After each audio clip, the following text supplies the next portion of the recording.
అందరికీ నమస్కారం. నా పేరు చిట్యాల శ్వేత. ఐలమ్మ మనోడు రామచంద్రం గారి కొడుకు కోడలు చిట్యాల సంపత్, చిట్యాల శ్వేత నా పేరు. చిట్యాల ఐలమ్మ ప్రజా సంక్షేమ సంఘం అధ్యక్షురాలిని. 2 రోజుల కిందట ఐలమ్మ కుటుంబ సభ్యుల ద్వారా ఒక వీడియో, ఒక గొప్ప యోధులు అంటే చరిత్రకారులే అని చెప్పుకోవాలి వాళ్ళ గురించి, ఒక వీడియోని రిలీజ్ చేశారు. వాళ్ళ కృషికి తగిన ఫలితం తొందరలో దక్కాలని ఆ భగవంతుని మనస్ఫూర్తిగా కోరుకుంటున్నా. చనిపోయిన రామచంద్రన్ కుటుంబం గురించి వాళ్ళు మాట్లాడుతున్నారు. ఐలమ్మ కుటుంబ సభ్యులు ఎవరైతే మన వల్ల మేము ఇంతమంది ఉన్నామని మాట్లాడుతున్న వాళ్ళు ఇన్ని రోజులు ఎక్కడికి వెళ్లారండి? జంపయ్య గారిని వాళ్ళ అధ్యక్షుడు అని అంటున్నారు. జంపయ్య వాళ్ళ నాన్న 70 ఏళ్ల కిందటనే నర్సంపేటలోని అశోక్ నగర్ అనే గ్రామానికి వలస వెళ్లి అక్కడే వాళ్ళ జీవనాన్ని వ్యవసాయం చేసుకుంటూ కొనసాగిస్తున్నారు. వాళ్ళ ఆస్తులు లాక్కున్నారు అని వాళ్ళు మాట్లాడుతున్న జంపన్న గారు ఇన్ని రోజులు ఎందుకు రాలేదండి? పాలకుర్తి గడ్డ మీదకి వచ్చి మరి ఎందుకు ప్రశ్నించలేదు? రామచంద్రయ్య గారు మంచాన పడ్డనాడు వచ్చి ఎందుకు ప్రశ్నించలేదు మీరు? నీ కొడుకు యాక్సిడెంట్ అయితే, అదే జంపన్న గారి కొడుకు యాక్సిడెంట్ అయితే ఎవరు కాపాడారు? తెలీదా? ఆనాడు రామచంద్రన్ గారు వచ్చి కాపాడిన సంగతి మీకు తెలీదా? జంపన్న గారు, పిచ్చయ్య గారు. పిచ్చయ్య అంటే ఇప్పుడు మా వికలాంగుల ఆడపడుచు సంధ్యారాణి గారు. నీ దగ్గర మా మావయ్య డబ్బులు వసూలు చేశారా? ఎన్ని లక్షలు ఇచ్చావమ్మా? ప్రతి పనికి ₹1,00,000 అడిగారని ఒక వీడియోలో ఎగరకు మాట్లాడినావు. ఇప్పుడు కూడా అంటున్నావు మా నాన్న చనిపోయిన కానుంచి అని అంటున్నావు. నా పెళ్ళై 18 ఏళ్ళు అవుతుంది. ఏనాడు నువ్వు నా గుమ్మం దొక్కి వచ్చి మాతోటి గడిపిన రోజుల సందర్భాలు ఏవీ లేవు. ఎప్పుడో మాట వరుస రోడ్డు మీద పోతుంటానో ఏదైనా ఫంక్షన్లను కలుస్తూ బాగున్నావని మందలిచ్చేదాన్ని. మరి ఆనాడు గుర్తుకు రాలేదా? రామచంద్రన్ గారు నీ కుటుంబాన్ని మీ నాన్న చనిపోయిన కాంచి చిత్రహింసల పాలు చేసిందని. మీ చెల్లె సంధ్య మా అక్కకు జాబ్ రాకుండా చేసింది శ్వేత మా వదినే అని అంటుంది. అమ్మ స్వప్న, ఇవాళ గుర్తొచ్చిందా నేను నీ అక్కకు జాబ్ రాకుండా చేశానని? మరి మొన్న మా మావయ్య 10వ రోజు కార్యక్రమానికి వచ్చినాడు ఎందుకని లేదమ్మా? ఈ ప్రశ్నలకు మీరు సమాధానాలు చెప్పాలి కదా. అంటే మీరు ఏది మాట్లాడితే అది నిజమైపోతుంటదా? రామచంద్రన్ గారు లేని నీ పెళ్లి ఎవరు చేసిండ్రు? నీకు గాని నీ అక్క శారదకు ఎవరు ముందరబడి పెళ్లి చేసిండ్రు? ప్రెస్ మీట్ పెడదాం రండి పాలకుర్తి గడ్డ మీద. ఐలమ్మ చనిపోయిన తర్వాత ఆమె దహన సంస్కారాలే గాని, కార్యక్రమాలే గాని, ఆమె చనిపోయిన తర్వాత రోజుల టోర్నమెంట్ కార్యక్రమాలు ఎవరు చేశారు? కేవలం చిట్యాల రామచంద్రన్ గారు మాత్రమే చేశారు. ఐలమ్మ గారి స్మారక భవనమే గాని, స్మారక స్తూపమే గాని మీరు ముందర పడ్డారా? విగ్రహానికి కేవలం రామచంద్రన్ గారే కదా. రామచంద్రన్ గారు ఏర్పాటు చేసినటువంటి ఐలమ్మ విగ్రహ కమిటీలో ఎంతో మందిని పెట్టుకున్నారు. పెట్టుకున్న వాళ్ళందరూ ఐలమ్మ వారసులు కాదు. అదొకటి గుర్తు పెట్టుకోండి. రజక సమాజం ఇవాళ ప్రశ్నిస్తున్నారు, వీడియోలు తీసి మరి ప్రశ్నిస్తున్నారు. ఆ వీడియోలు మేము కూడా చేస్తామండి. ప్రశ్నకు ప్రశ్న వీడియోలు తీస్తే సమాధానం దొరకదు. కాబట్టి దయచేసి మీరు ఏం మాట్లాడి కూర్చోబెట్టండి. ఒక 30 ఏళ్ల కిందట పిచ్చయ్య గారు చనిపోయారు, మా పెద్ద మామయ్య. మరి అప్పుడు నుండి నష్టం చేస్తున్నట్టు రామచంద్రన్ గారు మరి ఎందుకు పెద్ద మనుషులు కూర్చోబెట్టలేదు మీరు? రామచంద్రన్ గారు సర్పంచ్ ఉన్న పీరియడ్ లోనే కదా మీకు నష్టం జరిగింది. మరి ఎందుకు గెలిపించారు పాలకుర్తి ప్రజలు? దీనికి సమాధానం లేదా మీ దగ్గర? ఇవాళ శ్వేత వారసురాలు కాదు. సరే, నేను వారసురాలు కాను, నేను ముని మనవరాలనే చెప్పుకున్నా. ఇంకొకటి, ఐలమ్మ కుటుంబ సభ్యులు అందరూ చనిపోయిండ్రు, ఒక్క రామచంద్రయ్య బతికున్నాడు అని మాట్లాడినాను అంటున్నారు. ఏ ఒక్క వీడియోను బయట తీయండి. నేను అసలు ఐలమ్మ మనవరాలని కూడా చెప్పుకోనిగా. మీరందరూ చనిపోయారు, నేనేం బతుకున్నానని మాట్లాడుతున్నారు కదా. మా మామయ్య గారు కూడా అలాగే మాట్లాడారని అంటున్నారు. కాబట్టి ఆ వీడియోను మీరు బయటకు తీసుకురండి. ఏ ప్రోగ్రామ్ లో మాట్లాడిండ్రు, ఏ సందర్భంలో మాట్లాడిండ్రు, ఏ పెద్ద మనుషుల దగ్గర మాట్లాడిండ్రో ఆ వీడియోను మీరు ఖచ్చితంగా బయటకు తీయాలి. తీసినాకనే దీని గురించి మీరు మాట్లాడే అర్హత ఉంటుంది మీకు. ఫస్ట్ పాలకుర్తి నుంచి ఎప్పుడో వలస వెళ్లిన వాళ్ళు ఇవాళ పాలకుర్తి గడ్డ మీదకి వచ్చి మేము వారసులం అని అంటున్నారు. 2015లో ఐలమ్మ విగ్రహాన్ని ఏర్పాటు చేశారు రామచంద్రన్ గారు. కనీసం సెప్టెంబర్ లో జరిగే జయంతి కార్యక్రమానికి వర్ధంతి కార్యక్రమానికి వచ్చి ఇది పూలు ఒక 100 రూపాయలు పెట్టి దండయ్యలేని మీరు ఇలా నాకు ఒక పదవి వచ్చేసరికి వారసులు అని గుర్తొచ్చాయా మీకు కావాల్సింది పదవులు తీసుకోండి. మీకు పదవులే కాదు కావాల్సింది.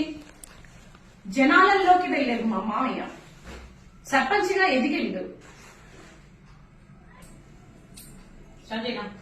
మరొక విషయము, ఐలమ్మ విగ్రహాన్ని రామచంద్ర గారు ఎవరో దానం చేస్తే పెట్టి 2 సంవత్సరాలు ఇంట్లో పెట్టుకున్నాడు, తీసుకెళ్లి అక్కడ పాలకుర్తి గద్దె మీద విగ్రహం ఏర్పాటు చేశారని మాట్లాడుతున్నారు కొంతమంది మా కుటుంబ సభ్యులు. ఇది రాజమండ్రిలో వడియారు అనే కళాకారుడి దగ్గర, రాజమండ్రి శిల్పి ఆయన వడియారు అనే శిల్పి, ఆయన దగ్గర మా మావయ్య గారు కమిటీలో ఉన్నటువంటి మెంబర్స్ ని ఈయన ఆధ్వర్యంలో, మా మావయ్య గారి ఆధ్వర్యంలో ఒక 3-4 ఒక 5-6 సార్ల తన సొంత ఖర్చులతోటి రాజమండ్రికి తీసుకెళ్లి అక్కడ తయారు చేయించినటువంటి కాంస్య విగ్రహమే ఇప్పుడు యావత్ తెలంగాణనే కాదు ఉమ్మడి రాష్ట్రాలు ప్రసిద్ధిగాంచిన విగ్రహంగా ఇప్పుడు మా పాలకుర్తి విగ్రహమే ప్రచారంలో ఉంది. ఈ విషయాన్ని కూడా ఆయన డబ్బులు పెట్టలేదు, ఎవరో దానం చేశారని మాట్లాడుతున్నారు. తెలిసి తెలియని మాటలు మానుకోండి ఇప్పటికైనా.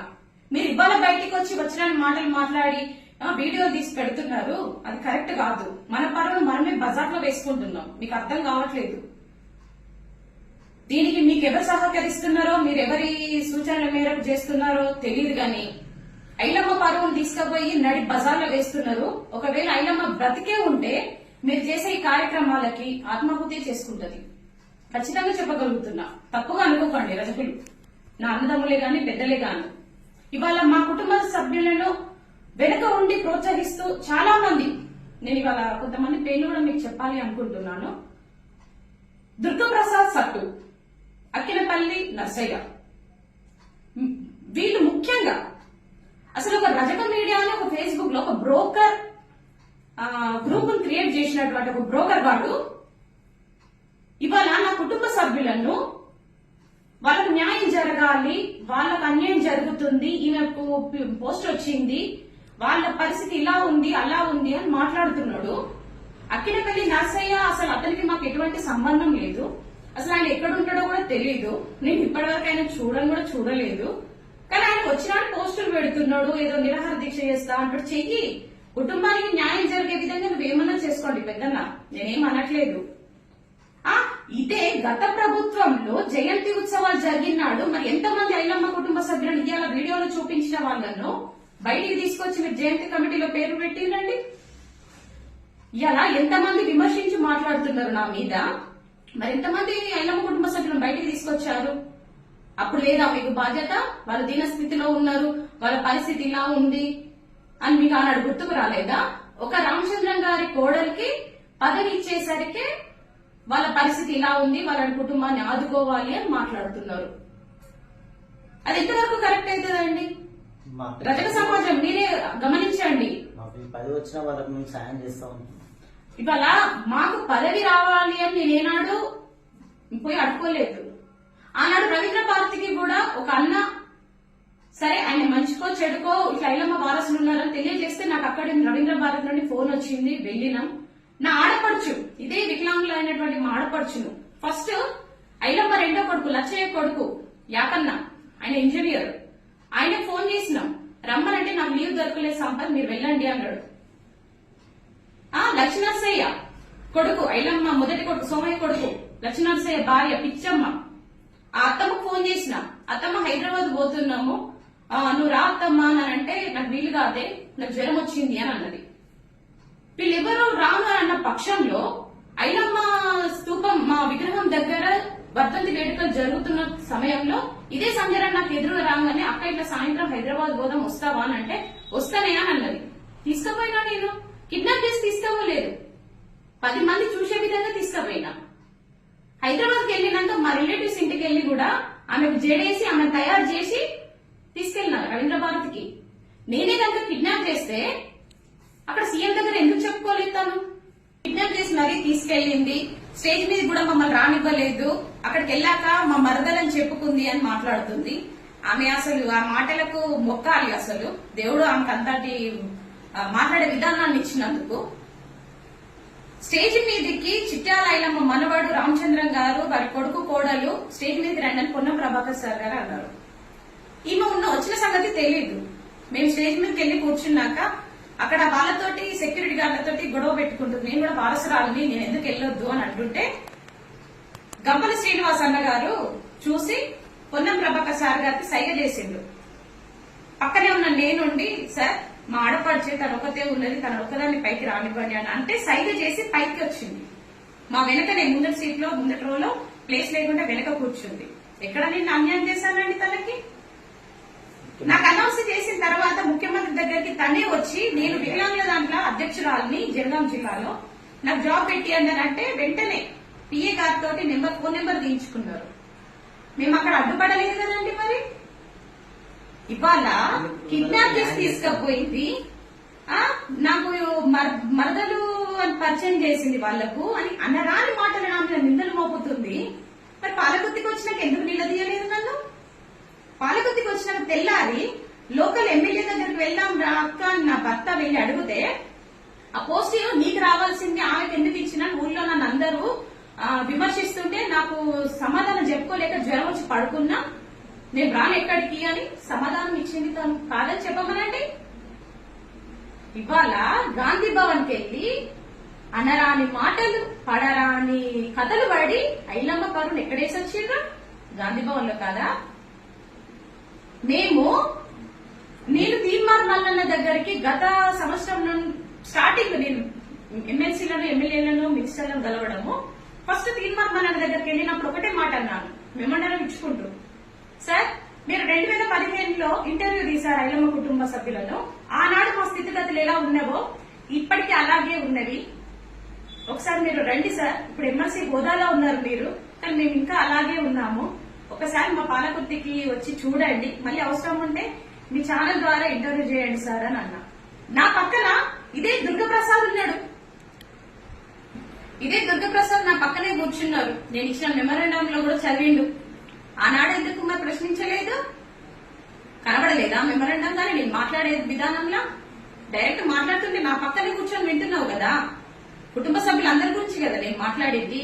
ఒక్కన్నా రామచంద్ర కొడుకు కోడలే బాగుపడాలని నేను అందులో రాయలేదే. మా కుటుంబ సభ్యుల పరిస్థితి ఇలా ఉంది, మమ్మల్ని ఆదుకోండి. ఎవరెవరో ఐలమ్మ వారసులమని చెప్పుకొని బయట తిరుగుతూ డబ్బులు వసూలు చేస్తూ ఇలా వాళ్ళ జీవనాన్ని కొనసాగిస్తున్నారు. అసలు వారసులు మేము బ్రతుకున్నామండి, మా కుటుంబాలకు న్యాయం చేయండి అని తీర్మార్ మల్లన్నతో చెప్పాను. దగ్గర దగ్గర 3-4 వీడియో ఇంటర్వ్యూలు కూడా ఇచ్చాను నేను. అంతేందుకు మన తీర్మార్ మల్లన్న ట్యూనిస్ దాంట్లో కూడా ఇంటర్వ్యూ ఇచ్చిన, అది కూడా మీకు చూపిమంటే చెప్తా. ఎందుకండి మా మీద ఇన్ని విమర్శలు చేపిస్తున్నారు దగ్గరుండి? మరి ఏమన్యాయం చేశారు దుర్గప్రసాద్ నీకు? అఖిలపల్లి నర్సయ్య గారు నీకు భార్య పిల్లలు అక్క చెల్లెలు ఎవరు లేరా? దుర్గప్రసాద్ నీకు కూడా లేరా? మొదలు నీ సంసారం నీ కుటుంబ పరిస్థితి ఎలా ఉందో అది చూసుకో. మీరు న్యాయం చేయాలి నిజంగా ఐలమ్మ కుటుంబ సభ్యులకు అనుకుంటే పాలకుర్తి గడ్డ మీదకి రండి. ఇదే మాట నేను గతంలో కూడా చాలాసార్లు చెప్పిన. ఒక సంఘంలో నాకు మహిళా అధ్యక్షురాలు ఇచ్చారు.